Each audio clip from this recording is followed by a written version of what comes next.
black dial, 36 millimeter. Yes, 36, correct.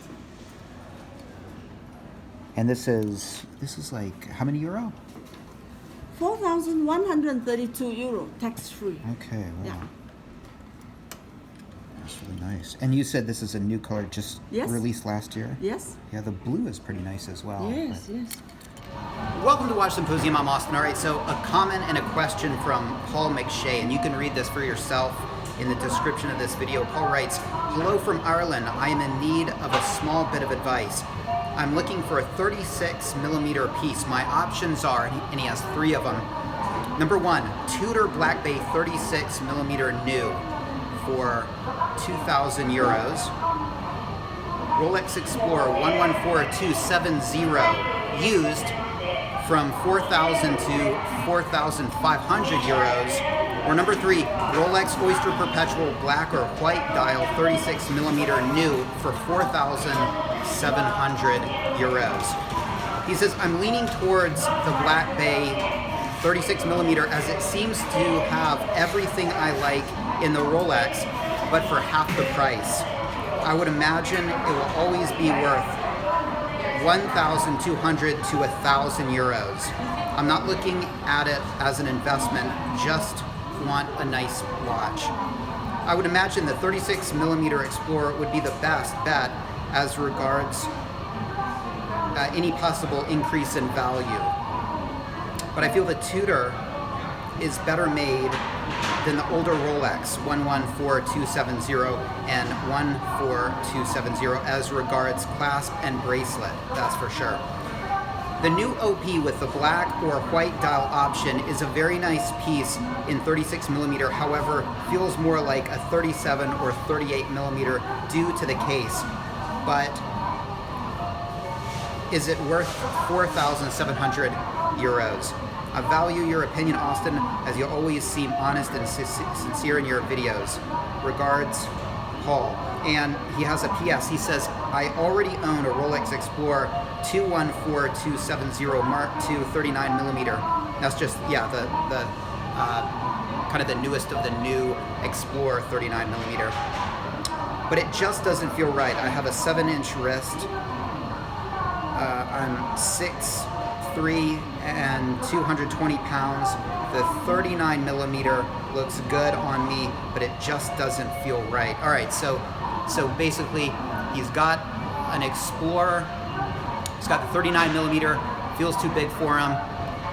I would feel the same way because I kind of like the 36 millimeter. For a while I was into the 39 millimeter, but I think I was listening to a lot of the people around me and people were just so hyped on it that I kind of got caught up in that. I started out loving the 36 millimeter.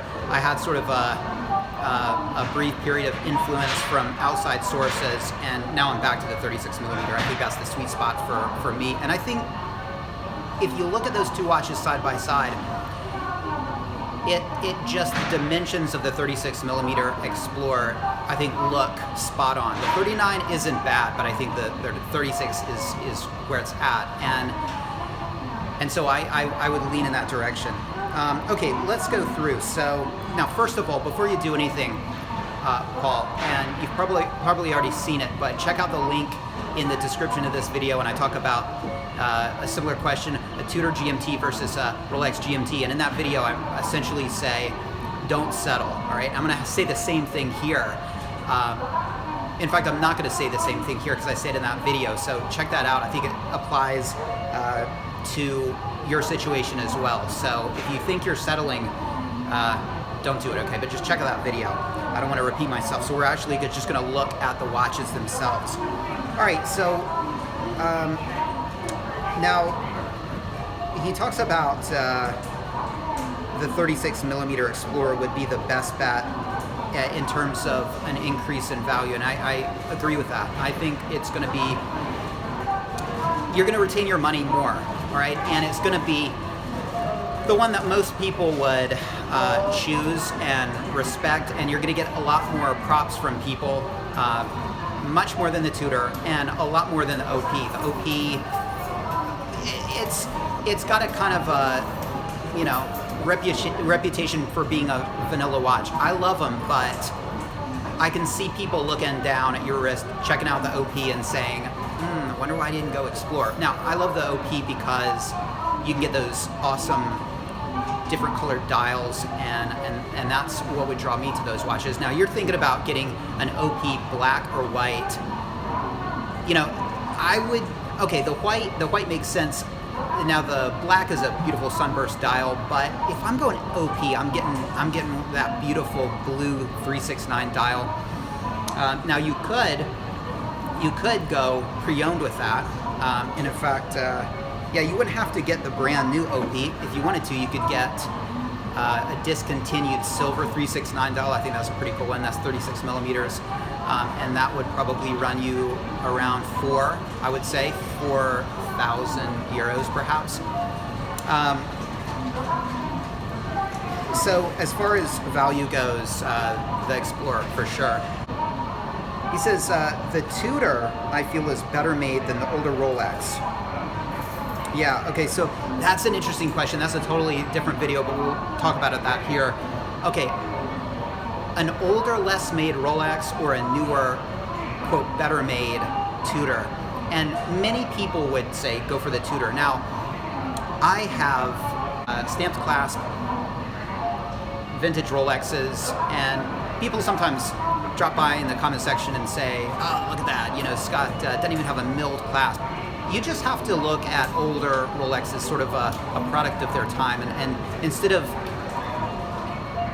looking down on it for the lack of innovation and the lack of contemporary aspects, you just sort of have to appreciate it for what it was in its time period. And in practice, often those little things, a milled clasp versus a stamped clasp, in practice, they don't really mean that much of a difference. You know, taking it on and off the bracelet, it might cross your mind, okay, well, you know, this is a stamp clasp and not a milled clasp and whatnot. But, you know, in practice, when you're wearing it, it doesn't really make that much of a difference, I find. And the thing is, are older Rolexes low quality? No, they're just, they were designed differently, and yeah, they're not going to be as modern and have all the modern bells and whistles of, say, a brand new Tudor, but it's not like it's going to be low quality. And like I said, in practice, that's not going to be a big issue. Now, for me, I would go with the Rolex because of the brand and the punch that brand has, and all the good things that come with having a Rolex versus anything else, save a Patek, right? Now, so yes, it's going to be a higher quality that Tudor, but you know, is that really why we go for these luxury brands? I mean, if you're going for, you know, like you said, just a watch, I don't even know why you're looking at $1,000 mechanical pieces. And if you really do want to watch,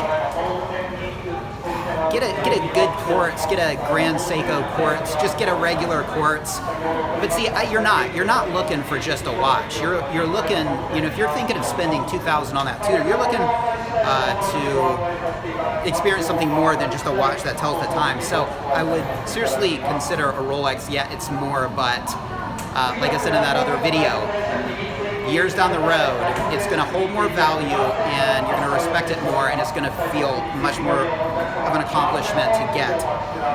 All right, so he has the 39 millimeter Explorer, so that's another reason I might go for, well, see, the thing is, I would get rid of that watch, because you don't want to double up on a three-hander. You don't want an Explorer 39 millimeter and an OP 36 millimeter or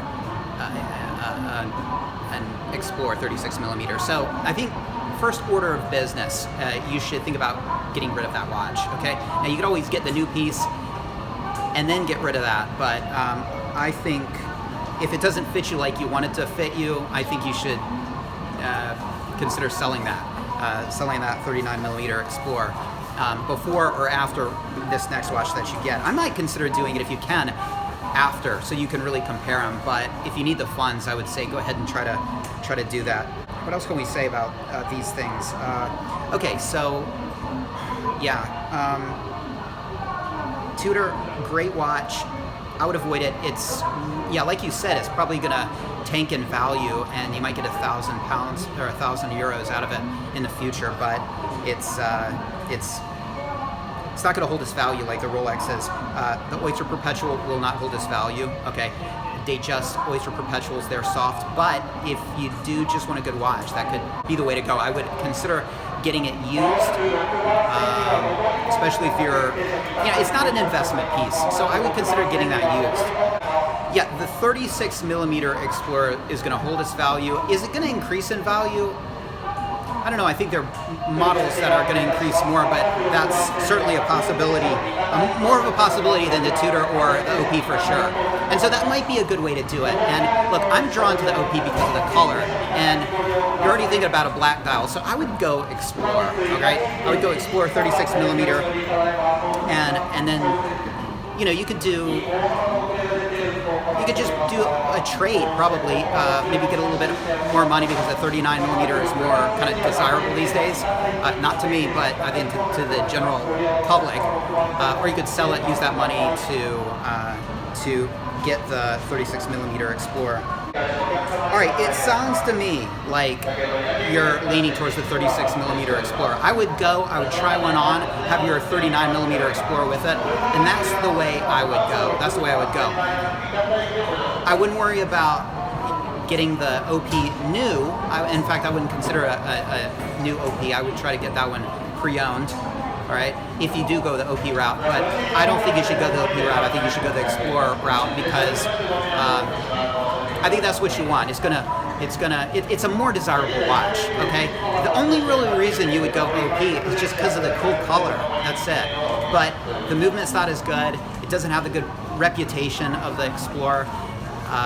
Nobody will respect it as much. I don't know if you'll respect it as much. I don't know if I could respect it as much as I like that cool dial that it would have. It's not going to retain the same value. Like you said, you question the case size. You think it wears like a 37, 38mm. So I wouldn't go OP.